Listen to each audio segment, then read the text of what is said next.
Bienvenue à toi dans cette nouvelle vidéo Point Culture Bilan culturel où je te présente trois documentaires, deux sélections de films et en tout cas une sélection de films.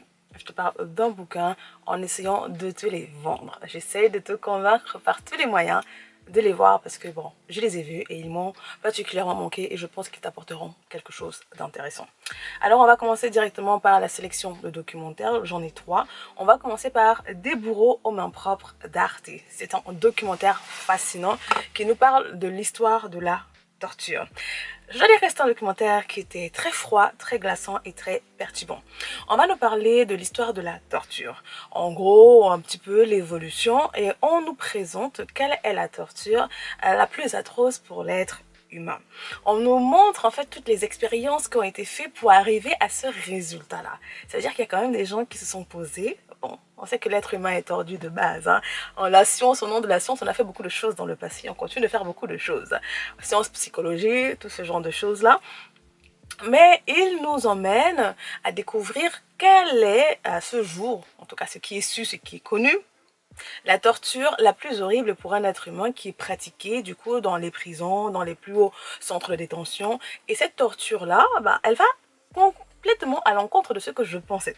C'est-à-dire qu'on apprend que la torture la plus difficile pour un être humain, c'est en fait l'isolement et le fait de rester dans une position fixe, sans mouvement, dans une position immobilisée, sans mouvement et l'isolement. Moi, ça m'a choqué en fait.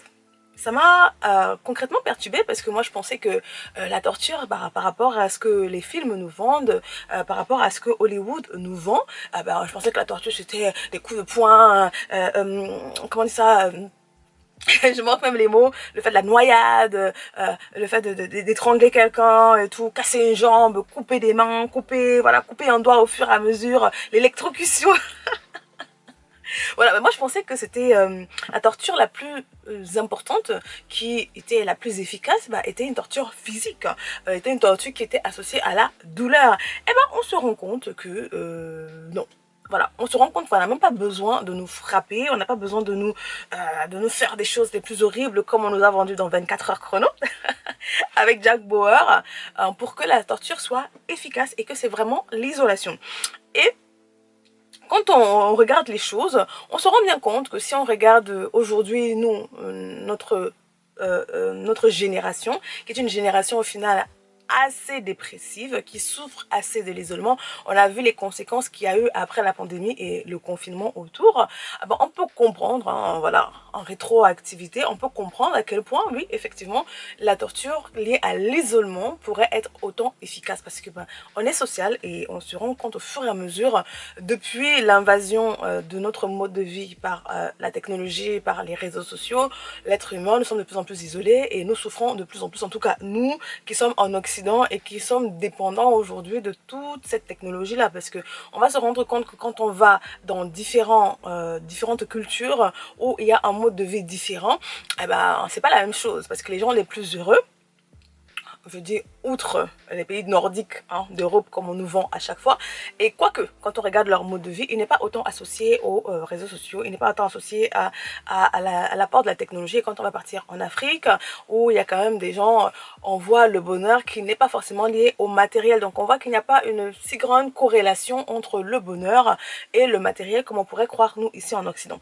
Donc j'ai trouvé que c'était assez intéressant. Donc ça, c'est une des parties que le documentaire va vraiment prendre le temps de nous expliquer, de nous montrer et nous montre toutes les expériences qui ont été mises en avant. Et dans une deuxième partie, ce qui m'a beaucoup marqué avec ce documentaire, c'est qu'on nous explique en fait comment on peut être emmené, comment on peut amener un être humain à torturer un autre être humain. C'est fascinant. Parce que là, bien évidemment, on entre dans le domaine de la manipulation. On pourrait se dire qu'on ne ferait jamais du mal à quelqu'un. On pourrait se dire que non, non, nous sommes bien, nous sommes ceci, nous sommes cela. Et au grand jamais, on ne pourrait vouloir, en tout cas, causer, infliger de la douleur à un autre humain volontairement. Et dans ce documentaire-là, on se rend compte qu'on est capable de faire à d'autres êtres humains les pires atrocités à d'autres êtres humains. Là, la manipulation avec des raisons, avec des raisonnements, des causes et autres. Et donc c'était assez instructif, quoique perturbant. Quoique très perturbant parce que bah, ça peut nous arriver à tous. Donc je pense que ça peut être très intéressant parce que des fois quand on parle de manipulation, quand on parle parfois, bah, quand on va rentrer dans le domaine, si je prends un exemple à côté comme ça, des femmes abusées, des personnes qui sont abusées, femmes ou hommes abusés, on comprend pas souvent. Ceux qui n'ont pas vécu, mais comment est-ce que tu as pu rester là? Tous les red flags étaient là et tout. Tu vois, souvent quand on parle des red flags, mais tous les signes étaient là. Mais pour la personne qui est à l'intérieur, elle ne le voit pas forcément parce qu'il y a toute une emprise, il y a toute une manipulation parce que dans l'expérience qu'ils vont nous montrer, qui cause d'autres personnes, qui emmènent des individus à causer la douleur, parce que l'expérience, ça se passe comment? En gros, il y a des individus et qui sont derrière, il y a d'autres individus et on fait croire à les sujets tests qu'il suffit d'appuyer sur un bouton et il y a une décharge électrique qui est envoyée à le sujet qui est de l'autre côté. Et on va convaincre le sujet test d'appuyer, d'augmenter la décharge et de l'autre côté, on a bien évidemment le cobaye qui crie de plus en plus et on voit qu'il y a bah, les intensités augmentent par rapport à la manière dont on convainc les sujets tests.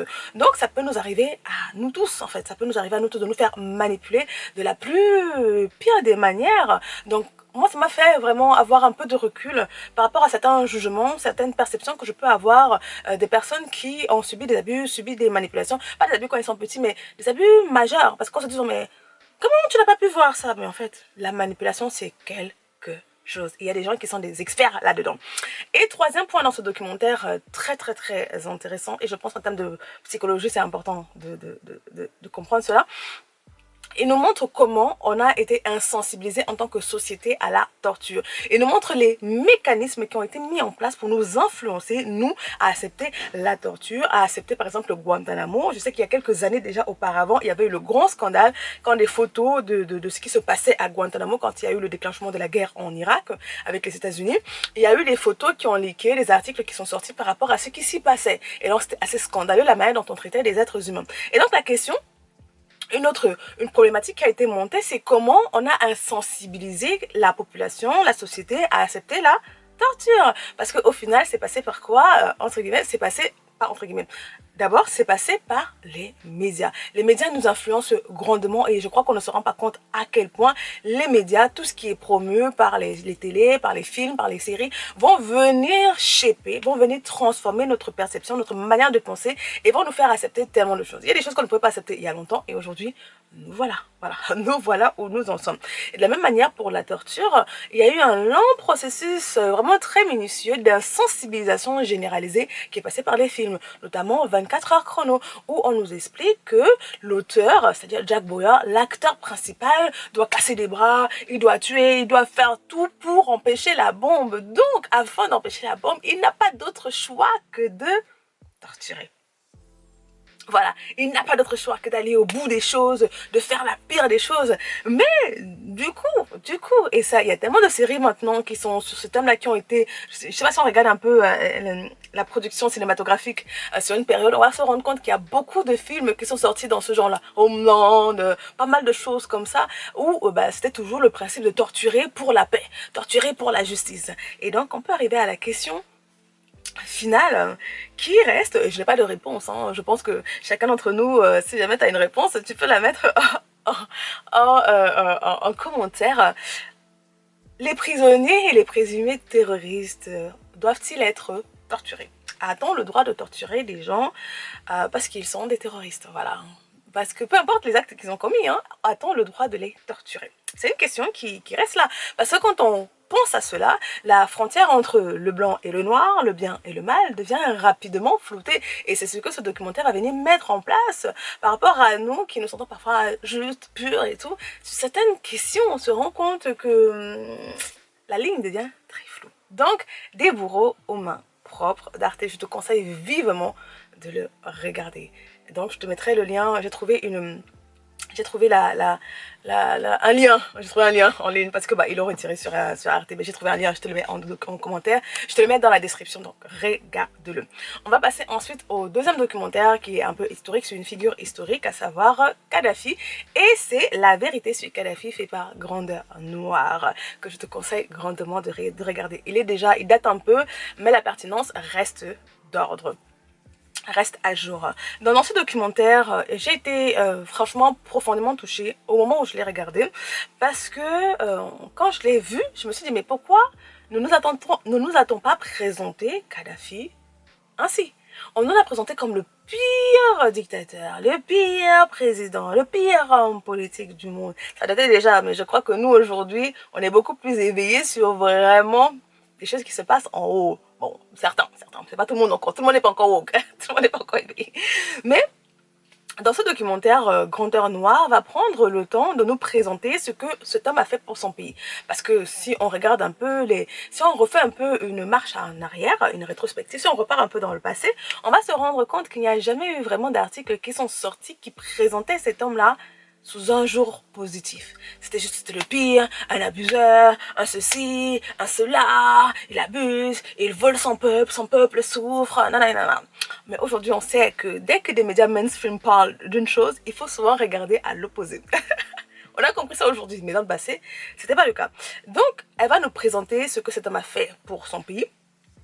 Elle va nous présenter tout ce qui était mis à la disposition du pays, à savoir le système social, le système d'éducation en Libye. Franchement, j'étais surprise de savoir qu'ils avaient l'eau gratuitement, l'électricité gratuitement, l'école était gratuite, la santé était gratuite, il y avait des bourses pour les Libyens. En fait, ce peuple avait des choses, ce que nous voulons aujourd'hui. Ce que nous voulons aujourd'hui, ben, cet homme avait offert cela à son peuple. Et donc, du coup, on se dit, mais pourquoi? Pourquoi est-il mort? Pourquoi a-t-on voulu le tuer et pourquoi l'a-t-on sali autant? Bon, aujourd'hui, ceux qui cherchent un peu ont compris le pourquoi. Hein, quand on voit ce qui s'est passé, hein, les différents jugements qui sont en cours ici en France, bah, c'est une magouille politique comme d'habitude. Malheureusement, il n'était pas assez puissant pour résister à tout le système tel qu'il est et il a succombé. Mais aujourd'hui, avec les années qui ont passé, on se rend bien compte que sa mort était une grosse erreur. On se rend bien compte que on était tous, en tout cas la plupart des gens étaient en acclamation. Oui, le dictateur est mort, oui, ou la liberté, le vent de la liberté, la démocratie. Mais on peut se poser la question aujourd'hui, où est la Libye? Depuis que Sir Kadhafi est décédé, où est la Libye? Dans quel état se trouve la Libye? Dans quel état se trouve le peuple libyen? Et on voit bien que tout le monde a perdu. Hein? Pas que les Libyens, mais même l'Europe aujourd'hui qui se bat avec les flux migratoires qui avaient été encadrés par cet homme. Ah bah oui, par cet homme. Donc c'était très bénéficiaire pour tout le monde. Mais certaines personnes... Voilà, certaines personnes ont jugé que sa présence n'était plus nécessaire après avoir bien profité. Donc c'est un documentaire très important pour nous parce que ça m'a fait comprendre que quand on regarde l'actualité, il faut faire très attention, vraiment. Quand on reçoit des informations, il faut faire très attention. On revient au point culture que je t'avais présenté, je crois le premier où je te parlais de la fabrique de l'ignorance, de toujours se poser la question à qui est-ce que ça profite? Quand une information tombe comme ça en mainstream, la question demeure toujours à qui est-ce que ça profite? Il faut vraiment qu'on ait cette conscience-là. Moi, j'y travaille vraiment activement pour prendre les meilleures décisions, personnellement, pour ma famille, pour ma communauté, pour autres. Mais à qui est-ce que ça profite? On a bien vu que c'était pas du tout au peuple libyen parce qu'aujourd'hui, malheureusement, il ne profite plus de ses ressources. Il n'était pas parfait, hein? Il n'était pas parfait, mais quel homme est parfait? Quel homme politique est parfait? Mais c'était un homme qui aimait l'Afrique, c'était un homme qui aimait son pays et c'était un homme qui avait une grande vision. Donc notre question serait de savoir est-ce que ce n'est pas sa grande vision? Est-ce que ce n'était pas sa grande vision qui aura été la cause de sa chute? Parce qu'il faut voir ses discours à l'ONU. Oh, il était magnifique cet homme. Franchement, il avait une grande vision. Mais il n'est plus. Il n'est plus et malheureusement son pays est en lambeaux. Voilà. Donc, à regarder la vérité sur Kadhafi. Et donc, quand on regarde ce documentaire, ça permet également d'avoir un regard un peu critique sur, bien évidemment, M. Poutine, un regard un peu critique sur, bien évidemment, Bachar al-Assad. En tout cas, toutes les personnes qu'on traite de dictateurs, qu'on traite de méchants, là, voilà, quand les médias occidentaux, les médias de ce côté-ci, de chez nous, ici en haut, traitent, voilà, un individu de la plus sale des manières, faut s'arrêter un moment pour... être très suspicieux. Voilà, très suspicieux. Donc ça c'était le deuxième documentaire. Et sur le troisième documentaire, on est beaucoup plus light là. On va partir sur les traces de Tolkien de Arte, de la chaîne Arte. Et c'est un documentaire que j'ai vu au début de cette année. C'est un documentaire magnifique pour tous les fans du Seigneur des Anneaux, le Hobbit. C'est un magnifique documentaire. Je ne connaissais pas personnellement Tolkien. J'ai regardé le Seigneur des Anneaux il y a déjà des années. Et ça demeure vraiment un de mes films très favoris, malgré la longueur. J'aime beaucoup. Comme je te disais, je crois que c'était dans mon bilan de février. Je te disais que j'avais été beaucoup sur YouTube parce que je re-regardais les scènes mythiques de guerre. Ouais, franchement, le film était majestueux. Le film était vraiment très beau, mais un film n'est pas majestueux en lui seul parce qu'il demeure, il repose sur une œuvre. Et là, on va se balader avec Tolkien dans les images d'archives pour connaître un peu cet homme-là. Et j'étais étonnée de savoir que c'était un vieux monsieur. C'est un vieux monsieur, bon, on va dire un peu comme celui qui a, j'ai oublié son nom, celui qui a fait Game of Thrones. C'est un vieux monsieur, voilà, donc on voit un peu son parcours, comment son enfance a shapé et tout, son histoire. Il a commencé de la manière la plus banale, vraiment c'est un chef-d'œuvre qui a commencé de la manière la plus banale, mais qui a transformé toute une génération, donc c'est assez beau à voir. Et ce que j'en tire vraiment sur ce documentaire, c'est la patience, parce que cette œuvre-là ne s'est pas construite en un an, ni en 2 ans.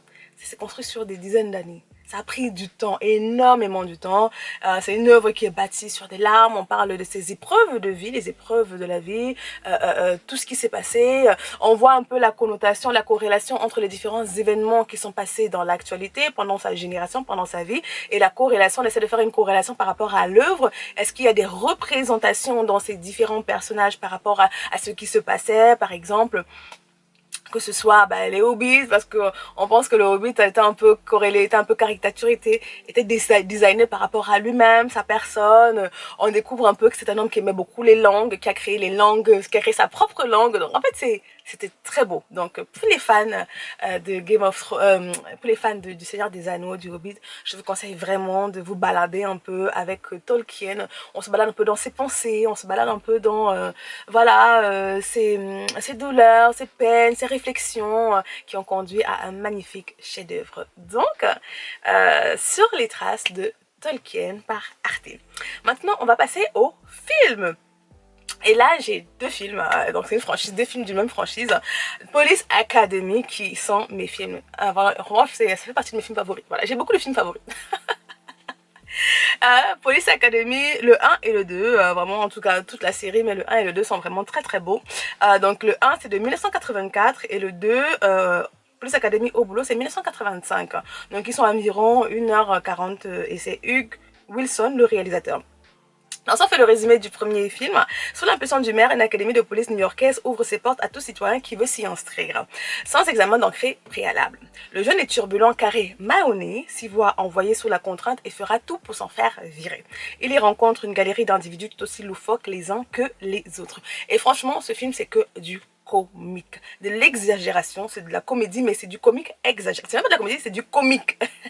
Et c'est tellement, tellement drôle. Parce qu'on arrive dans une académie où on a le directeur, en gros, le directeur de l'académie qui est super sérieux et qui lui pour lui c'est des standards, voilà, donc il a une vision vraiment très huppée, très bourgeoise, et là arrivent tous les repus de la société, tous les bas de gamme, toutes les personnes bas de gamme qui veulent devenir policier. Donc il est en colère, il n'est pas content, il fait le maximum pour virer, pour dégoûter le maximum d'individus, mais ces individus, la plupart de ceux qui sont venus dans les personnages principaux sont tous aussi loufoques les uns que les autres avec leurs particularités, et c'est magnifique, on passe un très très bon moment, donc je te conseille, et c'est bien évidemment vintage, donc on a encore toute cette qualité granuleuse, les couleurs, les coupes de cheveux, moi j'aime beaucoup, et donc je te conseille vivement Police Academy le 1. Au niveau du 2, on les transfère dans un autre quartier. Donc le résumé du 2 c'est quoi? Nettoyer le quartier le plus malfamé du monde quand on est les plus mauvais policiers de la Terre, où est le problème? Carré, allergique à l'uniforme et à la discipline, sait se montrer courageux et va assumer cette mission suicide avec toute sa bande de flics incapables, où les tout frais policiers du premier film sont affectés à un commissariat de quartier. Donc en gros on les transfère dans le deuxième, on les transfère dans un commissariat de quartier où c'est vraiment les gangs ont pris, voilà, c'est la catastrophe et normalement ils doivent nettoyer.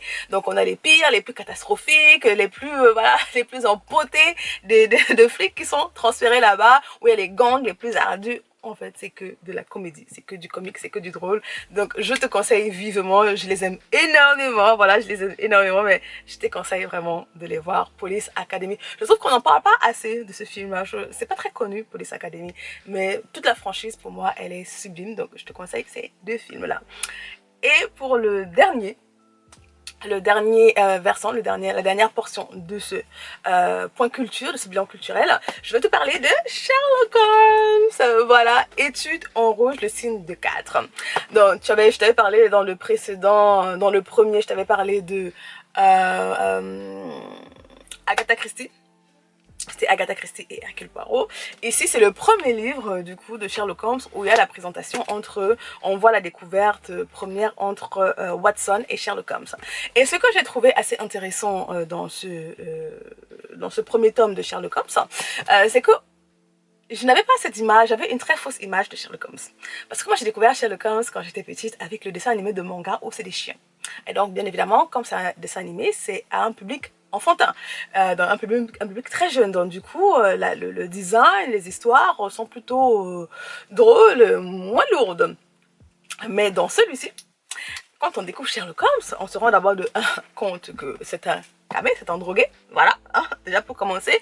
Sherlock Holmes est très sombre comparé à Agatha Christie et Hercule Poirot, où c'est beaucoup plus light, malgré qu'on est toujours quand même dans le domaine du meurtre, du policier. Sherlock Holmes est beaucoup plus dark, est beaucoup plus vraiment sombre. Les descriptions, le quartier, même les méchants, en tout cas les coupables, c'est la manière dont les personnes sont mortes, la manière dont les personnes sont tuées, tout est beaucoup plus sombre, beaucoup plus grave, alors que dans Agatha Christie, c'est beaucoup plus cosy.